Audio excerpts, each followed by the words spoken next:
Okay, welcome everyone. It's 2 p.m. in the UK and we are getting ready for another of our CG50 webinars.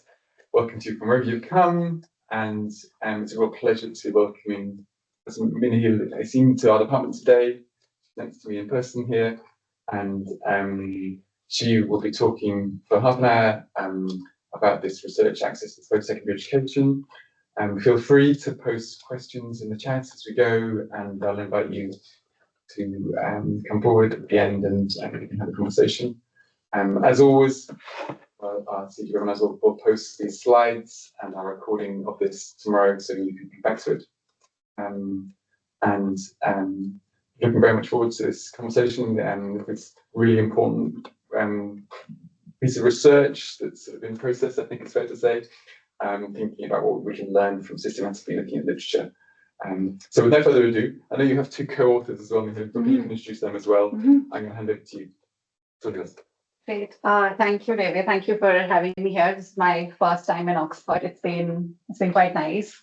Today is a lovely day. It was quite rainy and dreary last week. One thing that works for Ottawa is the sun, I would say. So this is joint work with two of my students, Areej and Faisal, at the University of Ottawa. Areej has graduated now, so she's Dr. Areej Sayam now. Access to post-secondary education. What do we know from low and middle-income countries? Before I begin, I'd just like to thank the Social Sciences and Humanities Research Council of Canada because they supported this work through a grant. I also want to thank anonymous reviewers who, so I was telling David earlier that this is a paper that has not found a home yet. It's been in the publication circuit and it keeps getting rejected, but I really appreciate the comments of the anonymous reviewers. And I also take this opportunity to say that we're actually looking to send this out. And if you have any suggestions of where this paper could potentially find a home, please let us know at the end of the talk. And I keep saying us because I'm hoping that my co-authors will join online because I did share the link with them. So this is just a QR code if you want to scan it and look at a draft of the paper. I just put it online. I mean, I can get all the feedback that I can.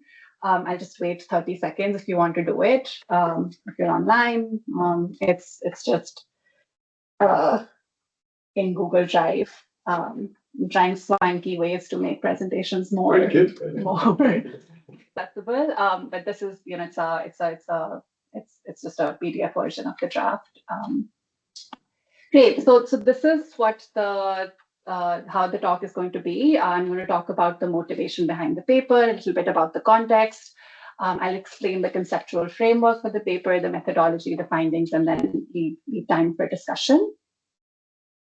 So this is new work for me. My previous work has always been in secondary and primary education in Pakistan and Ghana. But I've recently become very interested in the role of higher education in low and middle income country context. And there's a lot of research that talks about the importance of higher education for social mobility, for higher earnings. There's both quantitative and qualitative research that talks about it. And despite the importance of higher education, access to post-secondary education in low and lower middle income countries is extremely low. So while LMICs, as I'm going to refer to them for the rest of the presentation, they have the highest proportion of age-eligible students who are eligible for post-secondary education. The attendance rates are actually the lowest, and I'm going to give some more statistics in a couple of slides.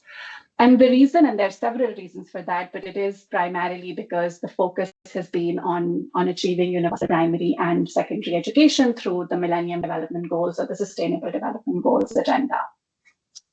So the context for this research is about higher education in LMICs, and I can't skim over this fact that contemporary higher education in these contexts is rooted in a history of colonialism and resource extraction. And part of the reason why higher education has been low in these contexts is because of this history. And again, I don't want to refer to LMICs as this monolith and they're all the same. There is a lot of variation within low and middle income countries.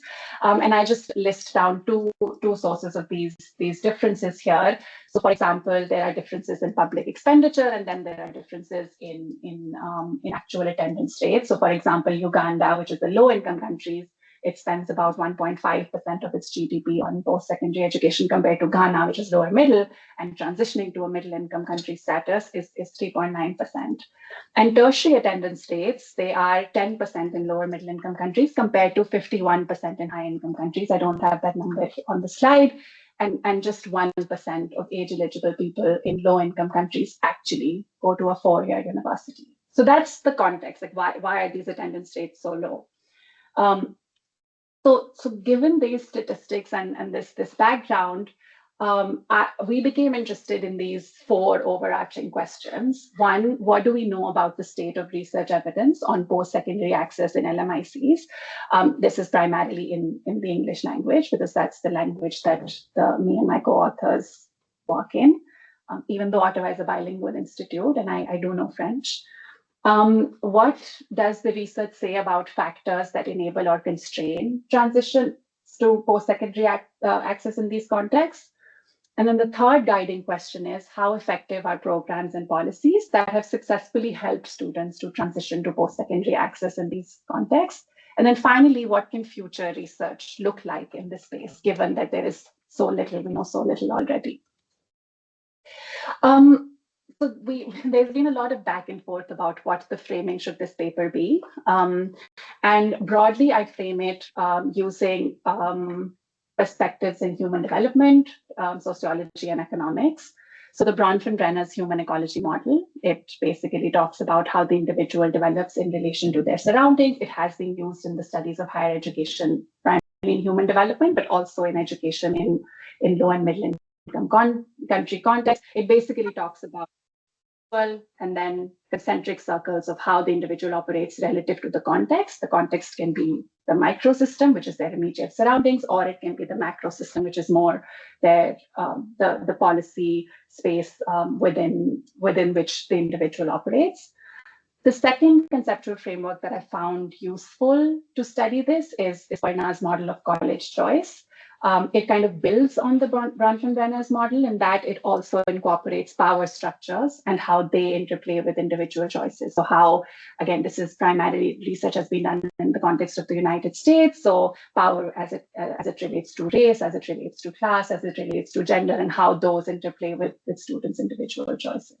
So this is just an idea to put these frameworks together and approach the data to understand it better.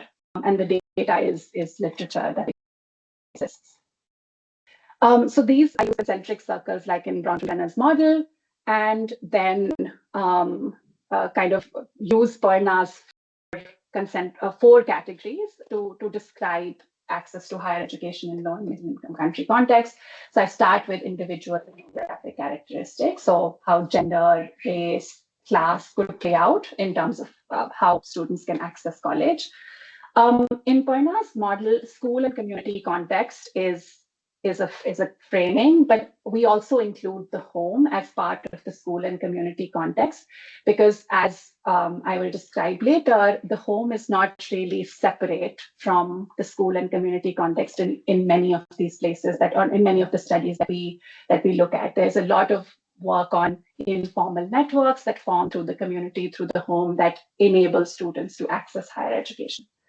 The higher education context is the supply side. So how universities themselves, how affordable they are, or where they're located could help students access higher education. And then the social, economic, and policy context is what policies exist, what kind of economic stability in a particular country, for example, that could enable students to access university. So we use this as a starting analytical point to analyze the data.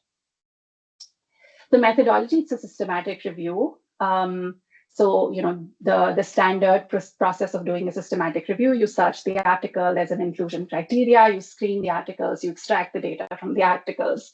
And then what this process allowed us to do was actually do somewhat of some meta-analysis of certain studies which are quantitative in nature. So that's something that we also include in the methodology of this paper.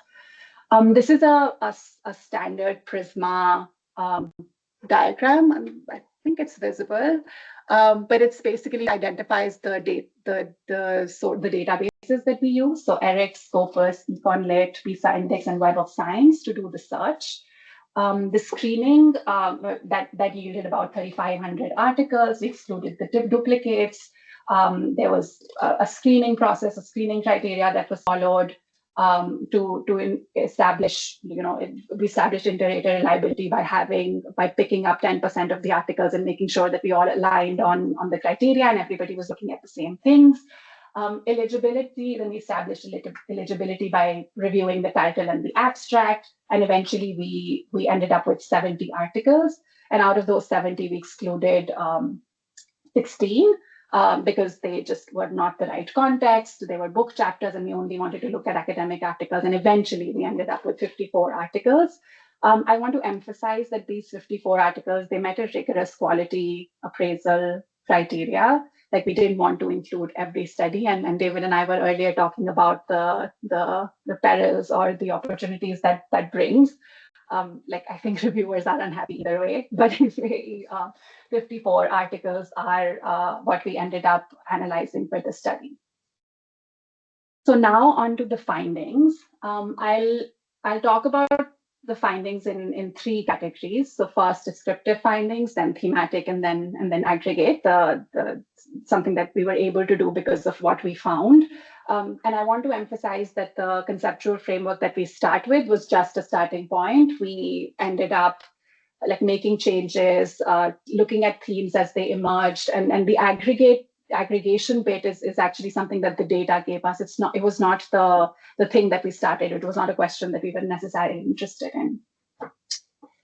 So these are just, this figure is just trends in the article. So we looked at data from 2012 to 2022. Just shows that in the last 3 or 4 years, well, from 2022, there have been more studies about higher education that are published in the 5 databases that I described earlier compared to early on. So it's suggestive of a trend that people are becoming more and more interested in higher education. Despite that, there's we ended up with 54 articles, which shows that it's not necessarily as popular as, say, primary or secondary education in research. Interestingly, most of the articles in our databases used quantitative data or research methods, which was a surprising finding for us. We expected more people to be doing qualitative research because that's kind of how the education field is situated. And then more than 50% of our articles were from the field of higher education. So they were published in higher education journals, or the authors who had published it identified themselves as higher education specialists, as opposed to specific disciplines like sociology or economics. And we found less of that and more of people from higher education publishing articles. There was a diverse regional distribution, so lots of stuff in sub-Saharan Africa. India was very highly representative. 9 out of the 54 studies were from India. And then most of the quantitative studies, like rigorous quasi-experimental stuff, was from Latin America. So Colombia and Honduras, about 8 or 9 articles. So that's, again, we don't know what to make of it. It's just, descriptively, this is what we found. 70% of the articles, they discussed enrollment as an outcome, followed by a few articles that discussed admission too. So more emphasis on do students actually enroll as opposed to just admission.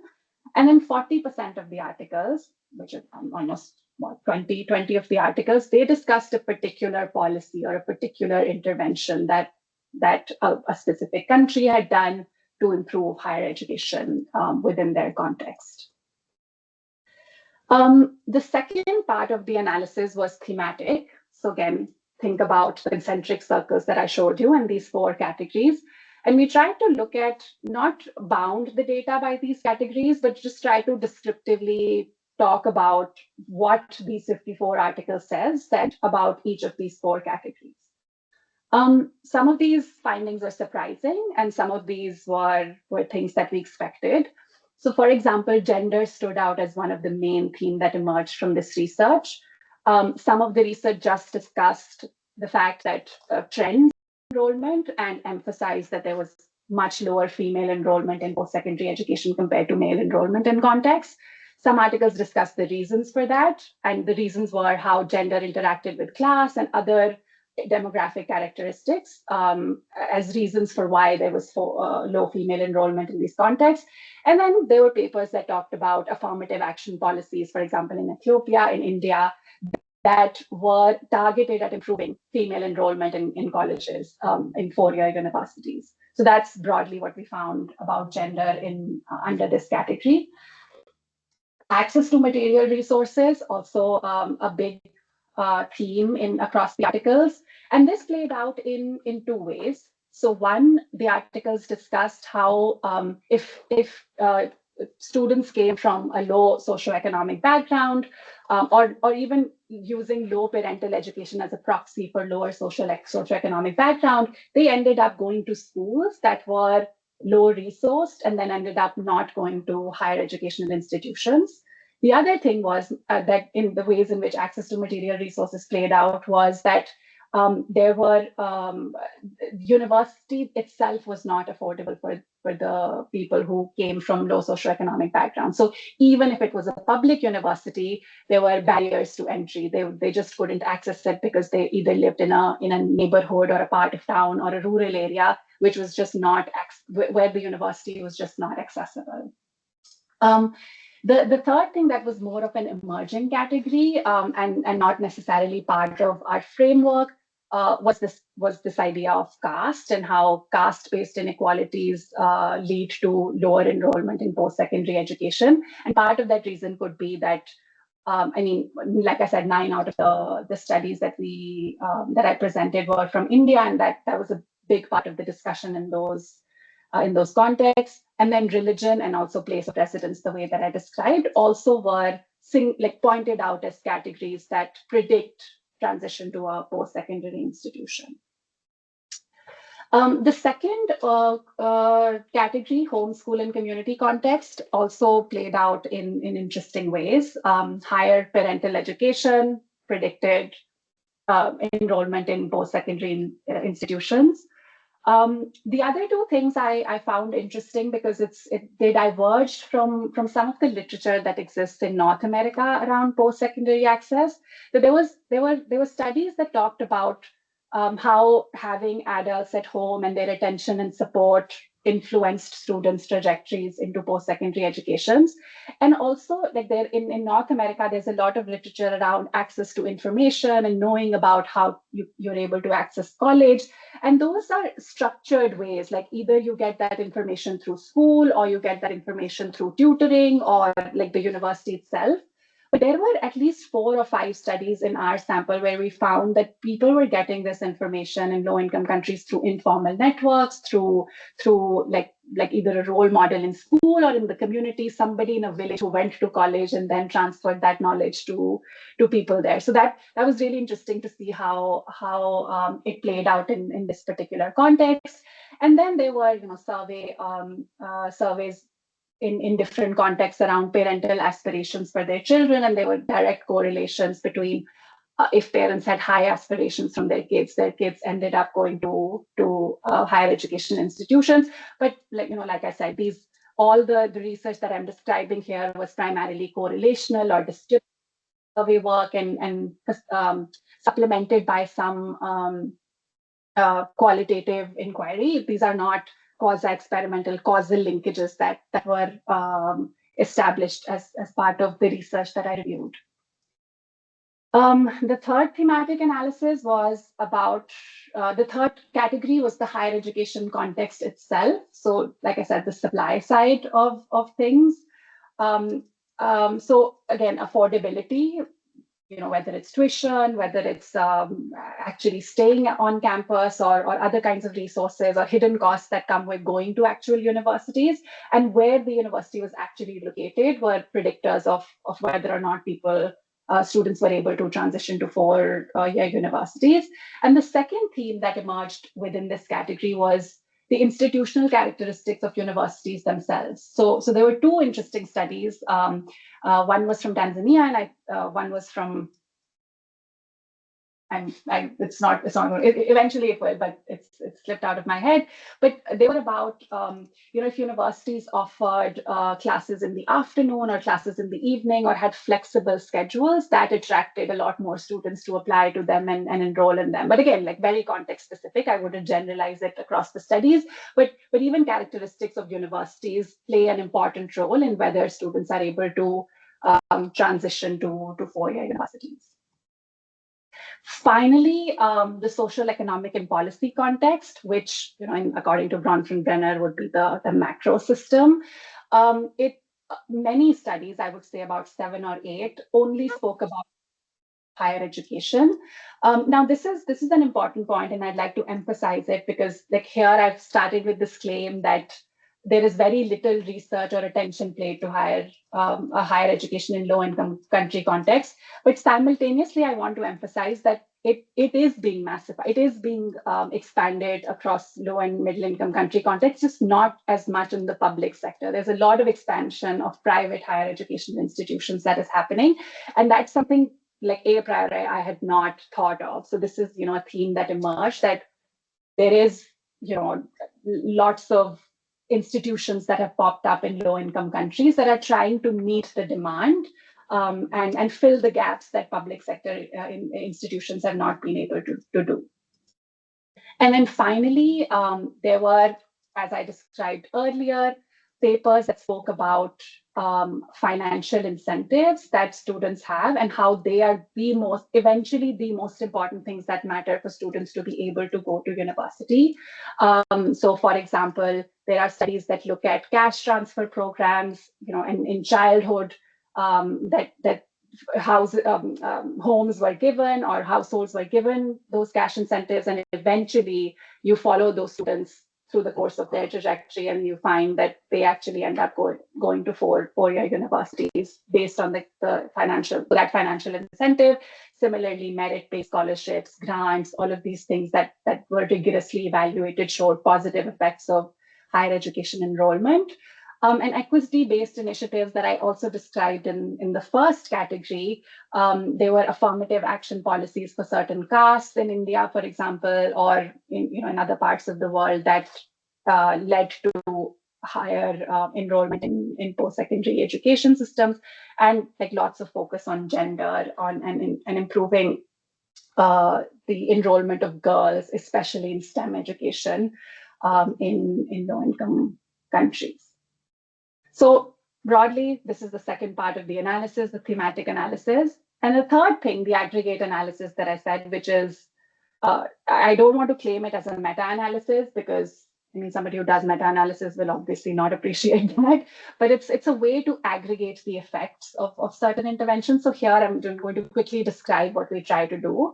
So I've just listed the 7 studies where there was a particular intervention that was being studied in a quasi-experimental way, so in a rigorous way, so that like the analysis would give the effect of the program.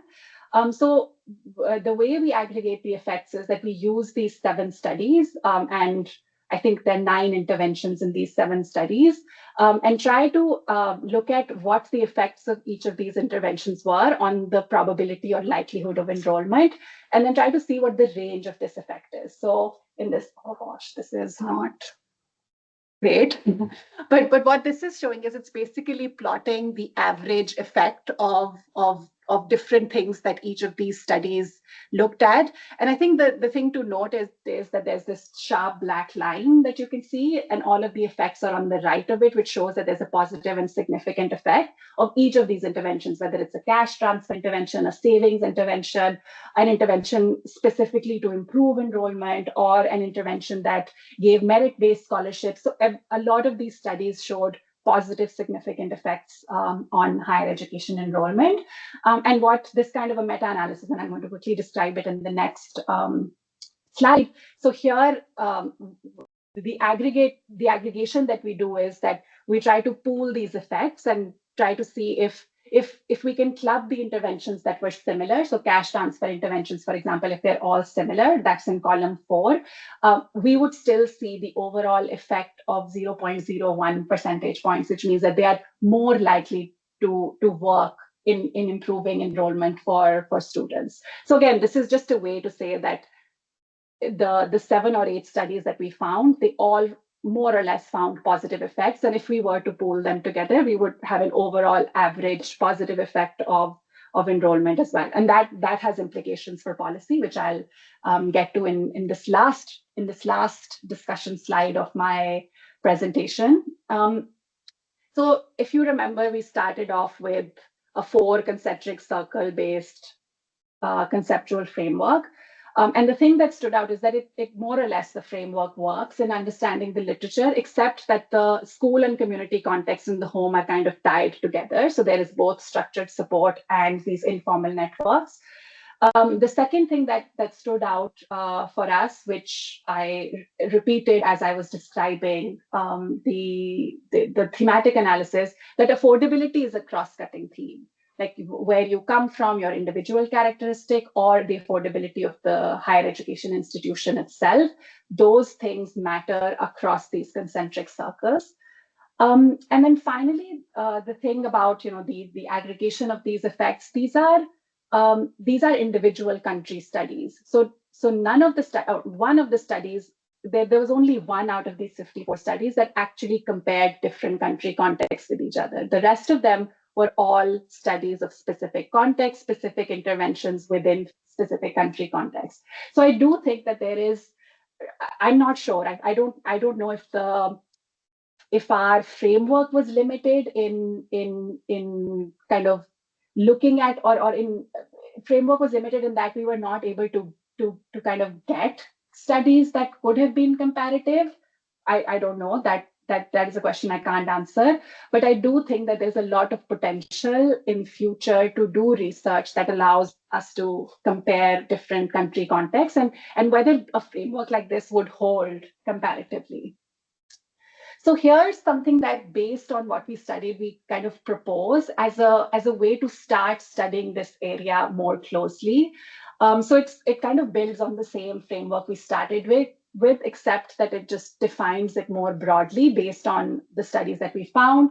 It puts affordability at the center of the analysis, and kind of, I don't want to say it looks very linear, that if you do kind of have these 4 concentric circles and you make post-secondary education affordable, it would lead to improved access. But it kind of looks linear, but it really isn't, because these different characteristics or categories are nested within each other. And what we're suggesting is that it's important to look at affordability as a cross-cutting theme and have more comparative analysis of countries to see whether something like this would hold in empirical research. So this is, again, just something that we try to propose as part of this paper. And looking ahead, I think there are 3 big questions that scholars can ask who are interested in studying higher education in LMICs. The first is, what policies and programs can we design and evaluate that can improve access to post-secondary education, that can address the constraints and opportunities that I highlighted in the previous slide? And again, like even within looking at the framework as a whole, but even within those categories. So this idea about informal networks, we know based on this research that they exist, but how effective have they been in improving post-secondary access? It's an empirical question, we don't know.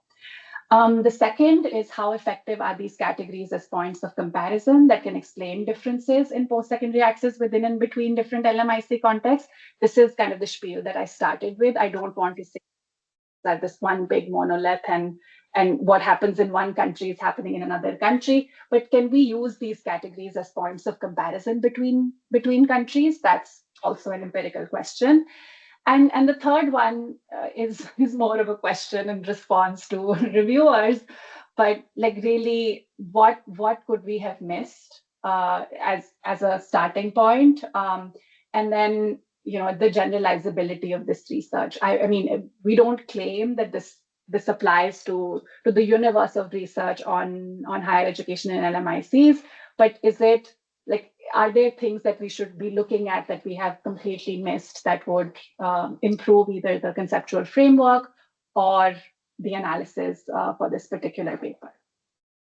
Thank you very much. Thanks for listening. I think I did well in 30 minutes. I have sped through my presentation. My email address is there. It's my first name dot last name at ottawa.ca. I also have a website, which is my first name, my last name.com.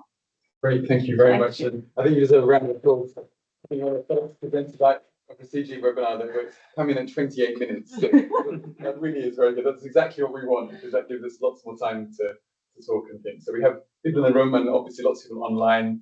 Do use the chat function to post questions and reflections, thoughts. I'm going to get the conversation sort of started really by your final question, which is a rhetorical one, as you say. Are we missing something?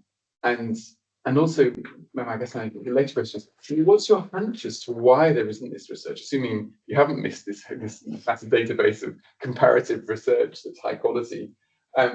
Is it that funders are just not interested in funding that type of comparative research? I mean, one of the paper you talk about sort of the amount of knowledge we now have about structured pathway research, structured pathways in higher education for the US system, and how much we know about the value of those structures.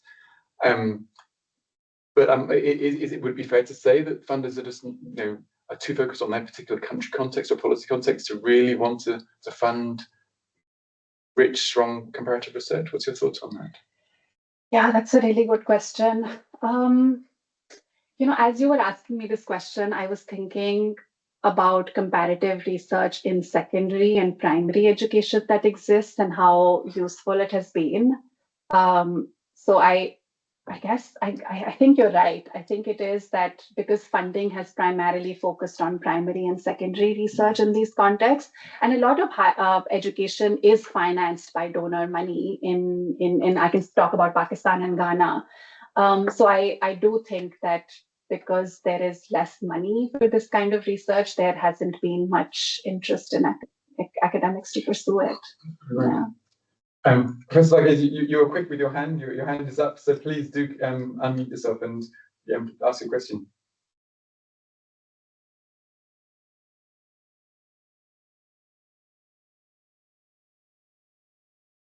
Yes, can you unmute? Are you okay there? I can do it for you. You have to unmute yourself.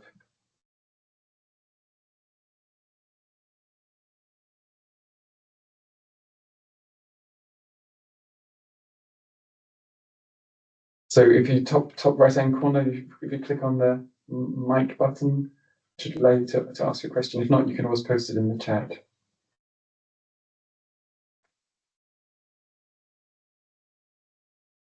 I can only disable your mic. I can't unmute you. Maybe it's in the I chat. can make you a presenter, I guess, couldn't I? That help?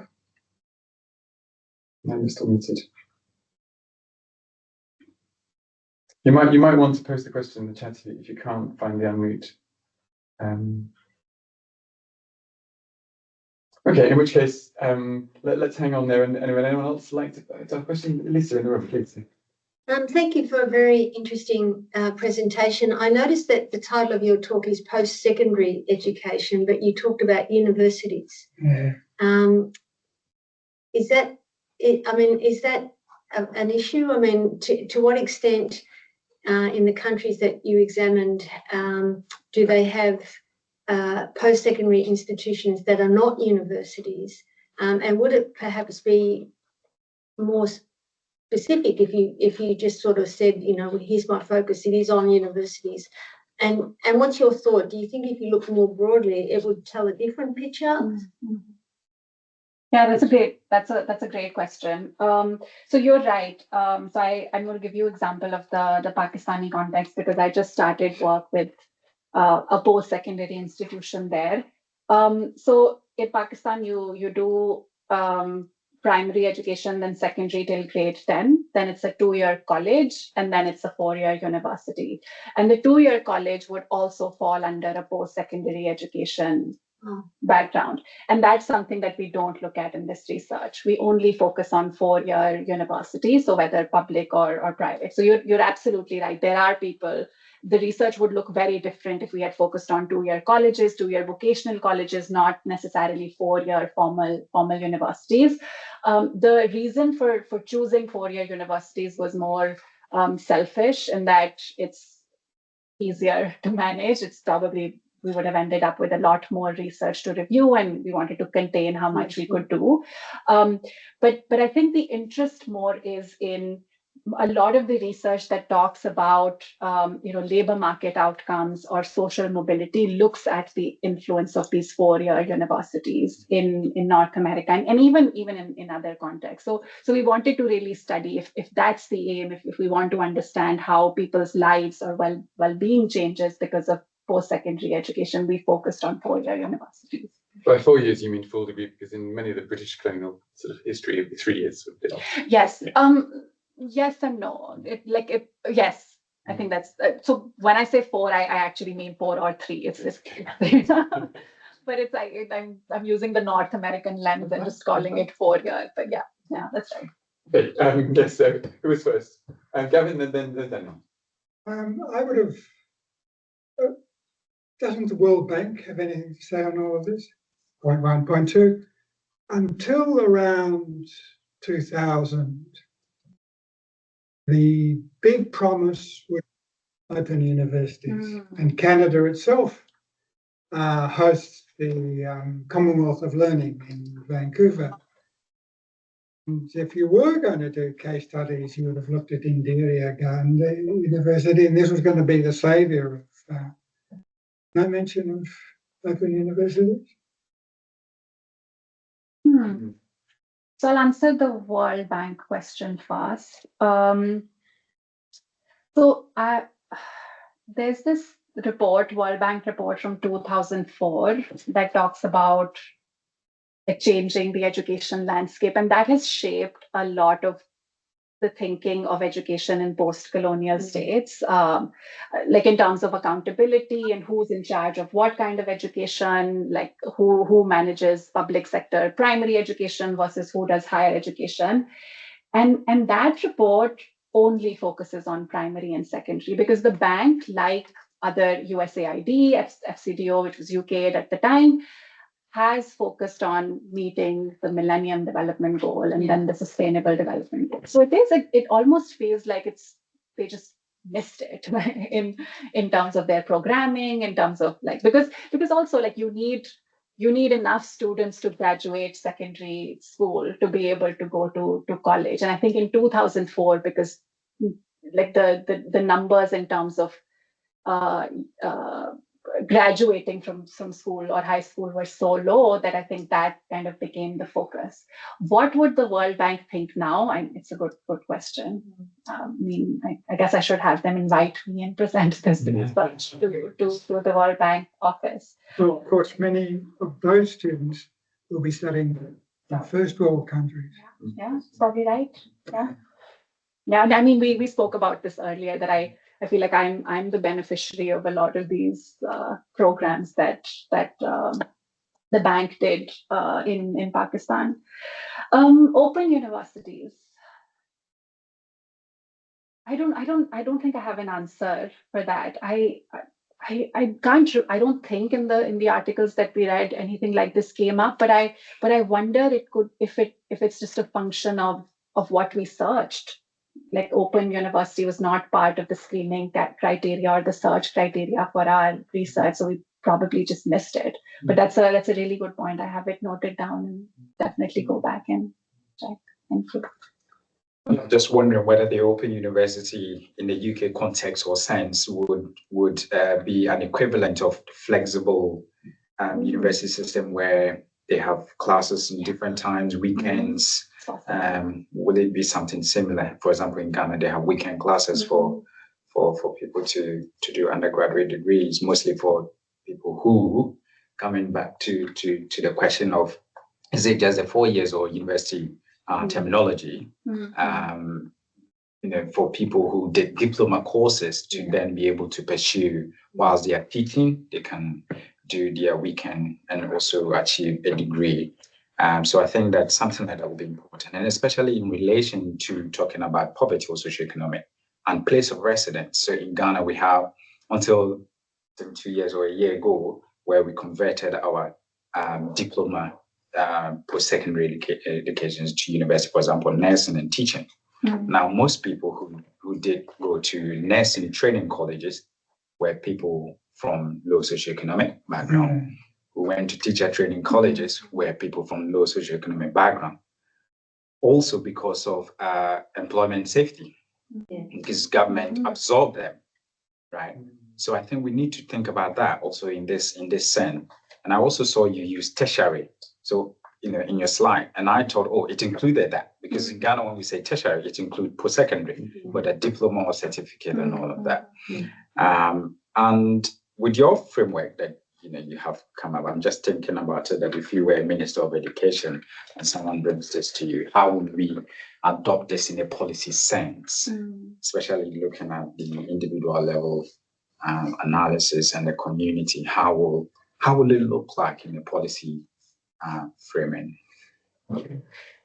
A really good question. Yes. I'm glad I'm not the Minister of Education. I'm not also presenting to a Minister of Education. So the first bit, the search criteria did include tertiary, but I'm wondering if it's a lapse on our part that we did not. No, I mean, tertiary and vocational, I don't think they are used interchangeably in all contexts. Like in Pakistan, tertiary is a 4-year university or a 3-year university, not necessarily vocational schools. So I think what this is making me think is that we need to do a bit more work in explaining the context of specific studies. And that's been a reviewer comment too. But again, it's a trade-off, right? Like, do you want to synthesize and explain the state of the evidence, but you also don't want to gloss over contextual realities. So I think it's trying to meet that balance. But I think in a way that can be done is that, like, there are some countries, like India is overrepresented. So we can have a small case vignette about India that talks about that specific context that addresses some of these concerns. Like, are they talking about open universities, or are they talking what is tertiary the same as vocational? So I think that's one way to do it, but also being really transparent that that's not the purpose of this study to look at specific context, but give an overarching picture. So that's my response to your first question. The second one, Minister of Education. I think because affordability stands out as a cross-cutting theme, I think we can all agree that, like, more resources have to be put into these universities, into higher education. And that can be done through public expenditure within countries. And, like, increasingly with these cuts to aid, especially in the US, like USAID was one of the biggest funders of education in the global South, and now it's decimated, right? So a lot of countries will have to pick up the slack and kind of, by hook or crook, try to spend more money. And I think what this framework does offer is that it focuses, or it puts the emphasis on the affordability part of it, whether it's at the policy level or the individual level, and makes a bigger case for more efficient allocation of resources and more spending in higher education. But again, like, where that money comes from, I don't know, but at least it has to be prioritized. So if we're talking about Uganda, the stats that I showed you, if 1.5% of public expenditure is going in, like, it just makes a case that might be too little given the demand. Maybe. Was China included? China's not included. Interesting. And did any of the study look at access beyond just entry into university? So this paper does not, no. We just looked at application and enrollment. So this is not about retention, because that's a whole other thing. Because apparently the dropout rates are huge. And Yeah. South Africa not included? South Africa. Yeah, LMICs is quite narrowly defined, isn't it? Yeah. So we must go online. We have several questions online. Yasmin, you asked a couple of questions. Do you want to put your camera on and ask them? Yeah, sure. Thank you so much. Thank you. The first question I wanted to ask, it's actually about policy. I think it's already been discussed. So I will just ask the second question. Like, so given the range of interventions you aggregated in this study, what approaches did you actually use to handle the differences among those programs when you are like analyzing, synthesizing those effect size? Yeah, that's a great Yeah. question. So we do Thank you. so we synthesize, so we aggregate all of the effect sizes. There are 32 effect sizes across the 7 studies. Then we also look at the nature of the programs, and we combine the studies based on what they were doing. So one is just about financial incentives, the other is just about cash transfers. So if you remember the table that I showed you, and also you have access to the paper through the QR code, which I can put up again. But then we also, like, one column only looks at cash transfer interventions and aggregates the effects of the cash transfer interventions. One looks at like vocational stuff and aggregates based on that. But those decisions were made substantively. So just looking at reading the intervention very carefully and aggregating them based on how similar they were, not empirically. So we didn't use any statistical techniques to combine the interventions. Thanks for your question. Okay, thank you. Thank you. Does raise the question though, of course, if the best quality research, because it's RCTs, is focused on financial transfers, then inevitably the overall analysis is going to emphasize the financial vulnerability. So that you're sort of caught in that problem, aren't you? Yes. You're not able to be independent from the policy environment in which you're trying to make sense. Absolutely. And I think it's really clarifying that in the paper too, that is important. That, of course, there are some studies that we give more importance to because they meet a certain quality criteria, but the implications of that are that there's interesting stuff from these other studies too that is important to study more rigorously, I guess. No, I think that informal family support, that's really interesting. Professor Ayers, you did manage to put a question in the chat, so I'll read it out for there's a need to look at the enrollment data more closely. Some of your findings may not align with the system, which is massifying in most less developed countries. Do you want to comment on that?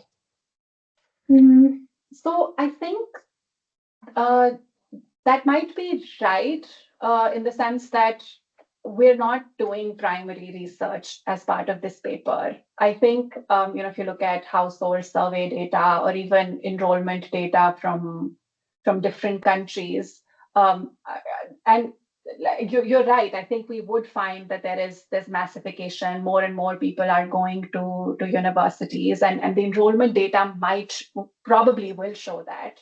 But this paper is looking at just existing research, existing studies that have looked at enrollment in higher education institutions in these contexts.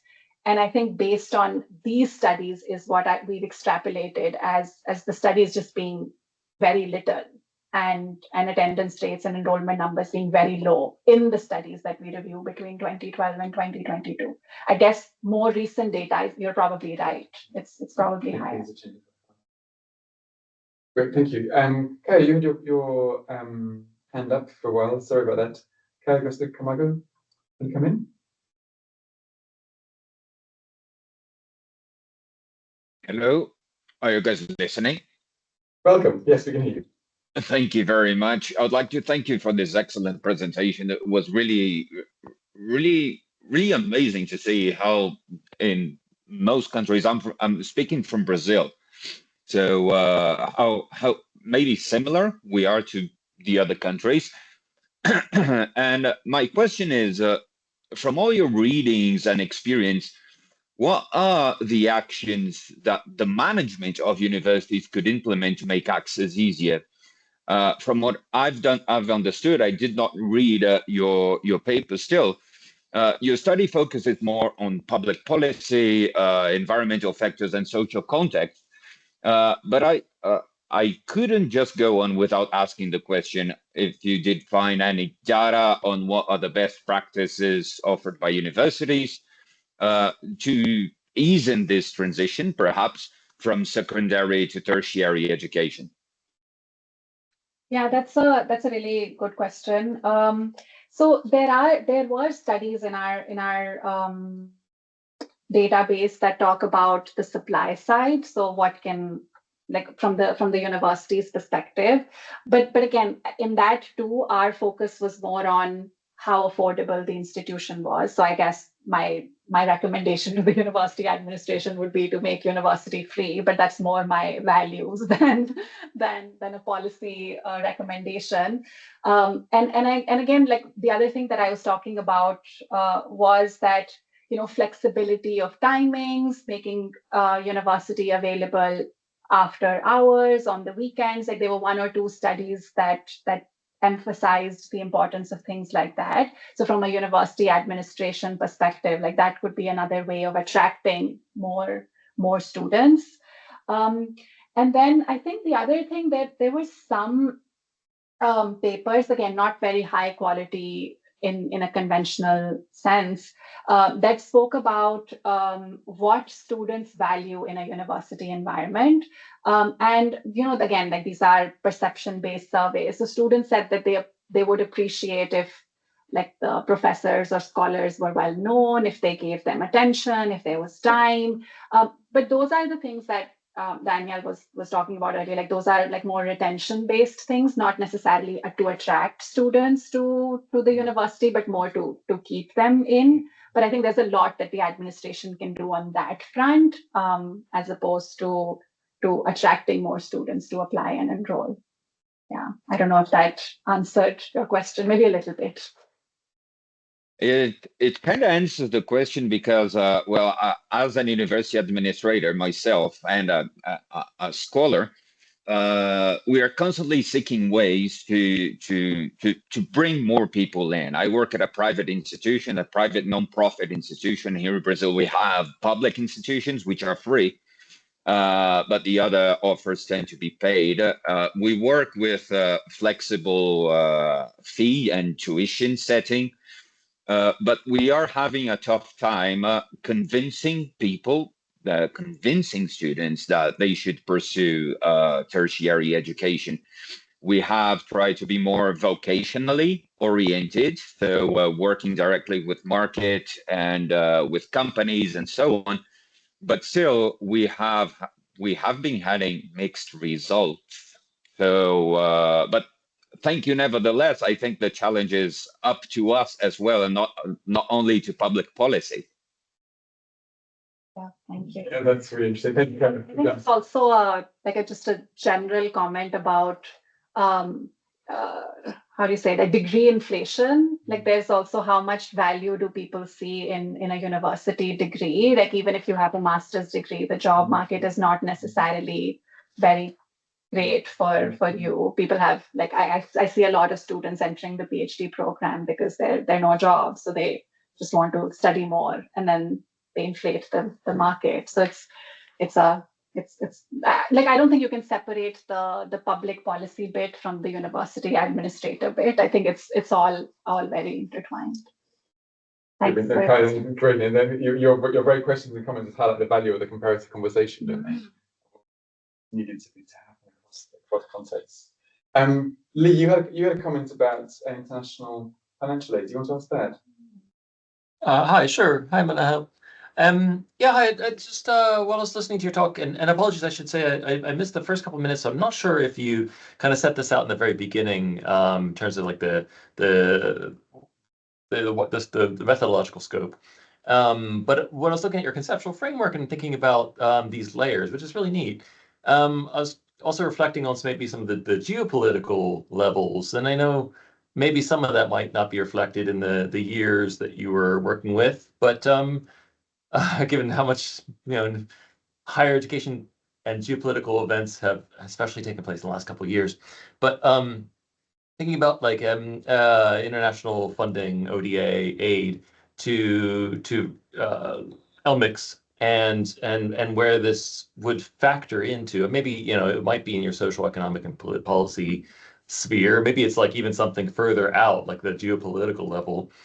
But how might those relationships bear on access in different cases, and how might that kind of like nuance your findings depending on the countries you're looking at, given that they each have different sort of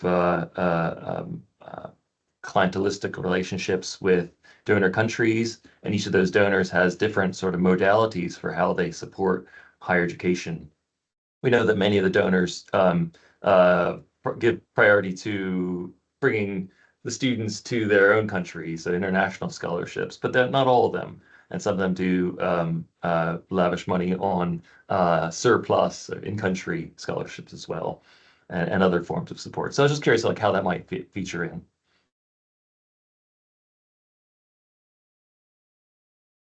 I mean, that's also a great question.